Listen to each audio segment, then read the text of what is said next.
ಎಲ್ರಿಗೂ ನಮಸ್ಕಾರ. ನಾನು ಹುಸೇನ್ ಸಾಬ್ ವನಿಗೇರಿ, ಮೂಲತಃ ಕೊಪ್ಪಳ ಜಿಲ್ಲೆಯ ಯಲಬುರ್ಗಾ ತಾಲೂಕಿನ ಮುಧೋಳ ಗ್ರಾಮದವನು.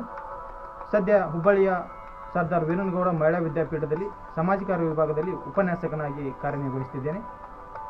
ಬಿಡುವಿನ ಸಮಯದಲ್ಲಿ ಕವನಗಳನ್ನು ರಚಿಸುವುದು ನನ್ನ ಹವ್ಯಾಸ.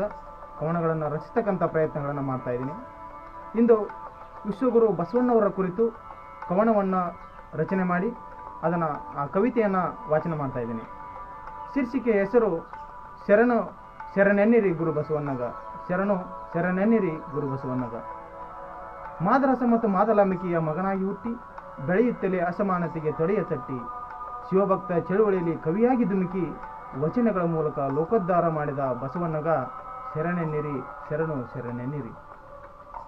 ಸಾಮಾಜಿಕ ತಾರತಮ್ಯ ಮತ್ತು ಮೂಢನಂಬಿಕೆಗಳನ್ನು ಧಿಕ್ಕರಿಸಿ ಜಾತೀಯತೆ ಮತ್ತು ಅಸ್ಪೃಶ್ಯತೆಯನ್ನು ಖಂಡಿಸಿ ಜಗತ್ತಿಗೆ ಇಷ್ಟಲಿಂಗವನ್ನು ಪರಿಚಯಿಸಿ ಕಾಯಕವೇ ಕೈಲಾಸ ಎಂಬ ನಾದ ಮೊಳಗಿಸಿದ ಬಸವಣ್ಣಗ ಶರಣು ಶರಣೆನ್ನಿರಿ ಗುರು ಬಸವಣ್ಣಗ.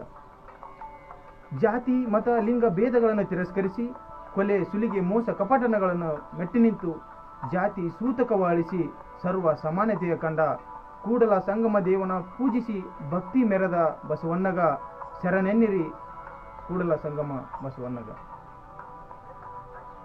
ಜಗತ್ತಿಗೆ ವಚನ ಸಾಹಿತ್ಯವನ್ನು ಪರಿಚಯಿಸಿ ಆಧ್ಯಾತ್ಮಿಕ ಅನುಭವ ಮಂಟಪ ಕಟ್ಟಿಸಿ ಎಲ್ಲ ಜಾತಿಯರಿಗೂ ಶಿಕ್ಷಣವನ್ನು ಉಣಬಡಿಸಿ ಕೊನೆಗೆ ಧರ್ಮಪಿತರಿಂದ ಗಡಿಪಾರು ಶಿಕ್ಷೆಗೆ ಸ್ವೀಕರಿಸಿ ಲಿಂಗೈಕ್ಯರಾದ ಬಸವಣ್ಣಗ ಶರಣು ಶರಣೆನ್ನಿರಿ ಮಾನವತಾವಾದಿ ಬಸವಣ್ಣಗ. 12ನೇ ಶತಮಾನದಲ್ಲಿ ನಮ್ಮನ್ನಗಲಿದರೂ ಇಂದಿಗೂ ವಚನಗಳಲ್ಲಿ ಜೀವಂತವಾಗಿದ್ದಾರೆ. ಶರಣ ಶರಣೆಯರ ಭಕ್ತಿ ಭಾವದಲ್ಲಿ ಮೊಳಗಿ ಕೋಟ್ಯಾನು ಯುವ ಮನಸ್ಸುಗಳಲ್ಲಿ ಸವಿನೆನಪಾಗಿ ಉಳಿದ ಬಸವಣ್ಣಗ ಶರಣು ಶರಣೆನ್ನಿರಿ ವಿಶ್ವಗುರು ಬಸವಣ್ಣಗ, ಶರಣು ಶರಣೆನ್ನಿರಿ ವಿಶ್ವಗುರು ಬಸವಣ್ಣಗ. ಧನ್ಯವಾದಗಳು. ನಮಸ್ಕಾರ.